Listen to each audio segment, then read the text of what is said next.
നമ്മൾ മതേതരത്തിനെതിരെ സംസാരിക്കുക, വേറൊരാളെ കൊണ്ട് വിദ്വേഷം പ്രസംഗിപ്പിക്കുക, പിറ്റേ ആഴ്ച അയാൾക്ക് പോയി പൊന്നാടയിടുക. മതേതരത്വം ഒരു വശത്ത് പറഞ്ഞുകൊണ്ട് മറ്റൊരു വശത്ത് വിദ്വേഷ പ്രസംഗം നടത്തുന്നവരെ നമ്മൾ പൊന്നാടയിട്ട് സ്വീകരിക്കരുത്. നമ്മൾ കാറി കയറ്റിയാലൊന്നും കുഴപ്പമില്ല, പക്ഷെ കാറി കയറ്റുന്നവരെ നമ്മൾ സൂക്ഷിച്ചു വേണം. അവര് വിദ്വേഷം പ്രസംഗിക്കുന്നവരിലാകരുത് എന്ന് നമുക്ക് ഉറപ്പുവരുത്തണം. അതിനെതിരായി ചെറുത്തു നിൽക്കാൻ, പ്രതിരോധം സൃഷ്ടിക്കാൻ ഒരു മനസ്സുണ്ടാകണം. ശരിക്കും കോരിത്തരിച്ചു പോയി. ആകെ രോമാഞ്ചം വന്നു. എൻ്റെ എല്ലാ രോമങ്ങളും എഴുന്നേറ്റ് നിന്നു. കാരണം ഈ സതീശൻ സാറിൻ്റെ ഈ വാക്കുകൾ കേട്ട് ഞാനങ്ങ് എന്താ പറയണ്ട, ഒരു ആവേശഭരിതനായിപ്പോയി. കുറെ കാലമായിട്ട് ഞാൻ തേടി നടക്കുകയായിരുന്നു എന്താ ഈ മതേതരത്വം എന്നുള്ളത്. അപ്പോഴാണ് സതീശൻ സാറ് ഈ മതേതരത്വം പഠിപ്പിക്കാനായിട്ട് വന്നിരിക്കുന്നത്. അതുകൊണ്ട് തുടർന്നും എന്താണ് നമ്മുടെ നേതാവിന് പറയാനുള്ളതെന്നൊന്ന് കേട്ടു നോക്കാം. അതിന് കാപട്യമല്ല വേണ്ടത്. വോട്ട് നഷ്ടപ്പെട്ടാൽ വോട്ട് പോകട്ടെ എന്ന് വിചാരിക്കണം. തെരഞ്ഞെടുപ്പിൽ തോറ്റാൽ തെരഞ്ഞെടുപ്പിൽ തോറ്റു പോകട്ടെ എന്ന് വിചാരിക്കണം. മതേതരത്വത്തിൽ തൊട്ട് കളിച്ചാൽ വിട്ടുവീഴ്ചയില്ലാത്ത നിലപാടെടുത്ത് വാക്ക് പറഞ്ഞാൽ വാക്കായി അതിന്റെ കൂടെ നിൽക്കണം. ഏതാനും എൻ്റെ സതീശൻ സാറേ, എങ്ങനെ കഴിയുന്നു സാറിന് ഈ വിധത്തില് ഇത്ര ആവേശത്തിൽ പ്രസംഗിക്കാനായിട്ട്? എന്ത് ഘനമുള്ള വാക്കുകളാണ്. മതേതരത്വം പോലും ശരിക്കും അങ്ങോട്ട് കോരിത്തരിച്ചു പോയി കാണും. ഈ കഴിഞ്ഞ തദ്ദേശ തെരഞ്ഞെടുപ്പിൽ സാർ അത് പ്രൂവ് ചെയ്തതല്ലേ, മതേതരത്വത്തെ പ്രൂവ് ചെയ്തതല്ലേ.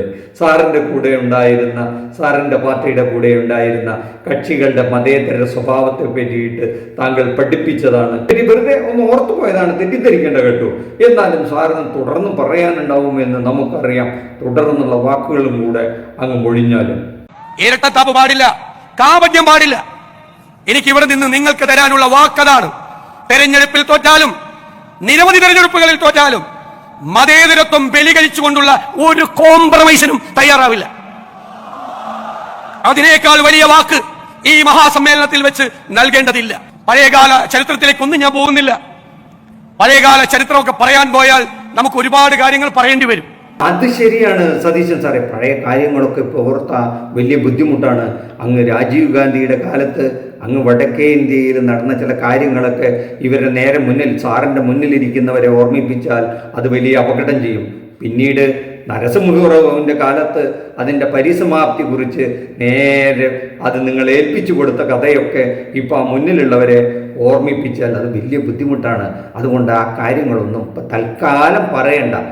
അത് ഈ വേദിയുടെ മഹത്വം, അതിനെ സ്പർശിക്കാൻ, അതിന് വെള്ളം ചേർക്കാൻ ഞാൻ ആഗ്രഹിക്കുന്നില്ല. വാക്കുകൾ ശ്രദ്ധിച്ചോളൂ. ഇരട്ടത്താപ്പ് പാടില്ല എന്ന് പറഞ്ഞാൽ രണ്ട് നയം പാടില്ല എന്ന് പറഞ്ഞാൽ മതേതരത്വമാകണം, അതിൽ വെള്ളം ചേർക്കരുത് എന്നാണ് പച്ച മലയാളത്തിൽ സതീശൻ സാർ പറഞ്ഞതിൻ്റെ അർത്ഥം. കോൺഗ്രസ് അങ്ങനെ ഒരിക്കലും മുതിർന്നിട്ടില്ല. അതുകൊണ്ടാണ് അവർ പറയുന്നത്, എത്ര ധൈര്യമായി പറയുന്നത്, തെരഞ്ഞെടുപ്പിൽ തോറ്റാലും 4 സീറ്റ് നഷ്ടപ്പെട്ടാലും എത്ര തെരഞ്ഞെടുപ്പ് തോറ്റാലും വേണ്ടില്ല. അയ്യോ, ഇനി നാവെങ്ങാനും പൊന്നായിപ്പോയി ഈ അടുത്ത തെരഞ്ഞെടുപ്പ് 2026 തെരഞ്ഞെടുപ്പിലെങ്ങാനും തോറ്റു പോകുമോ എന്ന് എനിക്കറിയില്ല. അത് പ്രേക്ഷകർ നിശ്ചയിക്കട്ടെ. പക്ഷെ അദ്ദേഹം എന്തായാലും അടുത്ത തെരഞ്ഞെടുപ്പിൽ ഒരു മതേതരമല്ലാത്ത കക്ഷികളുമായിട്ടും കൂട്ടുകൂടുകയില്ല. അല്ലെങ്കിൽ UDFിൻ്റെ കൂടെ, കോൺഗ്രസിൻ്റെ കൂടെയുള്ള എല്ലാ കക്ഷികളും തന്നെ മതേതര സ്വഭാവം പുലർത്തുന്നവരായിരിക്കും എന്നാണ് ഈ പറഞ്ഞതിൻ്റെ അർത്ഥം. അത് പ്രേക്ഷകർക്ക് വിലയിരുത്താം. പഴയ ചരിത്രത്തിലേക്ക് പോകേണ്ട കാര്യമില്ല എന്ന് പറഞ്ഞത് നിങ്ങൾ അനാവശ്യമായി പലതും കോൺഗ്രസിൻ്റെ ചരിത്രമൊന്നും ചകഞ്ഞെടുക്കരുത്. 1989 തൊട്ട് 2014 എത്തിയപ്പോഴേക്കും ഈ കോൺഗ്രസ് ഉപ്പിട്ട കലം പോലെ ഇല്ലാതായി. നരേന്ദ്രമോദിയുടെ കയ്യിൽ ഈ സാധനത്തെ ഏൽപ്പിച്ചു കൊടുത്ത് അവിടെ കളഞ്ഞു കുളിച്ചതാണ് മതേതരത്വം. അന്ന് മതേതരത്വം കളഞ്ഞു കുളിച്ചു. നരസിംഹറാവു എന്തു ചെയ്തു?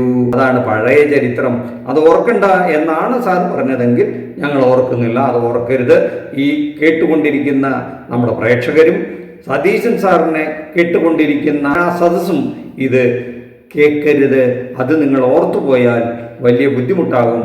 അപ്പോൾ ഈ മതേതരത്വം അവരടിയറ വെച്ച് 2014 നമ്മുടെ നരേന്ദ്രമോദിയെ ഏൽപ്പിച്ച് അവരിറങ്ങിപ്പോന്നതാണ്. ഇപ്പോൾ എന്തായാലും ഈ സതീശൻ സാറിൻ്റെ ഈ വലിയ ആവേശഭരിതമായ ഈ വാക്കുകളെ നമുക്ക് ശരിക്കും അതിൻ്റെ ആ സ്പിരിറ്റ് തന്നെ ഉൾക്കൊള്ളാം എന്ന് തോന്നുന്നു. പക്ഷേ ഇപ്പം ഈ പറഞ്ഞത് ആരെ ഓർത്താണ്, ആരെ ഉദ്ദേശിച്ചാണ് എന്നൊക്കെ നമ്മുടെ പ്രേക്ഷകർക്ക് മനസ്സിലായി കാണും. അത് നിങ്ങൾക്ക് മനസ്സിലായിട്ടുണ്ടെങ്കിൽ ആ കമൻറ്റ് ബോക്സിൽ അങ്ങ് എഴുതിക്കോളൂ, ഇദ്ദേഹം ആരെ ഉദ്ദേശിച്ചാണ് പറഞ്ഞതെങ്കിൽ. അൾട്ടിമേറ്റ് ആയിട്ട് ഒരേ ഒരു ഉദ്ദേശമേ ഉള്ളൂ, ഈ 2026 തെരഞ്ഞെടുപ്പിൽ ഞങ്ങളുടെ കൂടെയുള്ളവരൊക്കെ മതേതര സ്വഭാവമുള്ളവരായിരിക്കും. അതാരൊക്കെയാണെന്ന് നമ്മുടെ പ്രേക്ഷകർക്ക് നന്നായിട്ട് അറിയാം. തദ്ദേശത്തിൽ അതിൻ്റെ ലക്ഷണങ്ങൾ കണ്ടതാണ്. തൃശ്ശൂർ ജില്ലയിലോ മറ്റോ എന്തോ ഒരു കാര്യം നടന്നു എന്ന് നമ്മൾ കേട്ടിട്ടുണ്ട്. എന്താ മറ്റത്തൂരാ തോന്നുന്നു അല്ലേ, മതേതരം അങ്ങ് വിളയാടിയ ഒരു സ്ഥലം. ഇപ്പം കഴിഞ്ഞ ദിവസം ബീഹാറിൽ 6 MLA കഴിഞ്ഞ നിയമസഭാ തെരഞ്ഞെടുപ്പിൽ കോൺഗ്രസിന് കിട്ടി. അവർ ഒന്നടങ്കം മടപട്ടലം നേരെ പോയിട്ട് അങ്ങ് NDA എന്ന് പറഞ്ഞ BJPയുടെ മുന്നണിയിൽ ചേരാൻ പോകുന്നു ചേർന്നു എന്നൊക്കെ വാർത്ത വരുന്നുണ്ട്. ഒരു വലിയ നമസ്കാരം എൻ്റെ സതീശൻ സാറേ. മറ്റൊരു വിഷയവുമായി മറ്റൊരു എപ്പിസോഡ് കാണുന്നവരെ താങ്ക് യു.